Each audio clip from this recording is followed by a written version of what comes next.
ইলিশ মাছটা আমি কাটতে দিলাম না দোকানে, বললাম দিয়ে দাও, আমি বাড়ি নিয়ে গিয়ে কাটবো। আমার মাছ কাটতে ভালোই লাগে। তো কিন্তু কাটতে বসে দেখলাম যে মাছটা একটু নরম হয়ে গেছে, আমি বুঝতে পারিনি। আর তাই জন্য জানি না ঠকিয়ে দিল আমাকে, মাছটা একটু একটু নরম ছিল। তো তাই জন্য ভাবলাম যে এটা কাঁচা রান্না করলে যদি খেতে না পারা যায়।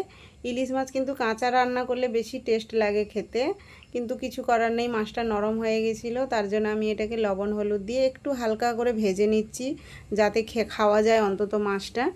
তো কালো জিরে, কাঁচা লঙ্কা আর বেগুন দিয়ে আমি কয়েকটা বানাবো, আর কয়েকটা আলাদাভাবে বানাবো, দুটো রেসিপি বানাবো ইলিশ মাছটা দিয়ে।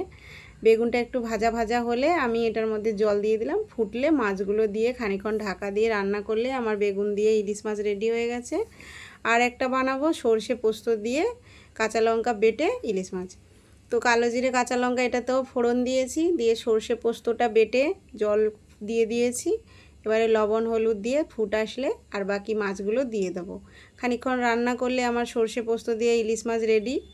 বাকি বান্ধবীর জন্য করেছে একটু চিংড়ি মাছ সর্ষে পোস্ত দিয়ে ভাপা, ডাল আর 2 রকমের ইলিশ মাছ হয়েছে, আর পোস্ত দিয়ে আলু ভাজা করেছি, কারণ বান্ধবী ইলিশ মাছটা একটু পছন্দ করে না, ও খায় না, ভালোবাসে না, তার জন্য ওর জন্য চিংড়ি মাছ আর ডাল এইসব হয়েছে।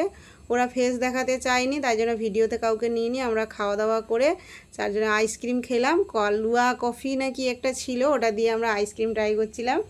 বান্ধবী বেড়াতে গেছিলো, আমার জন্য নিয়ে এসেছে গিফট।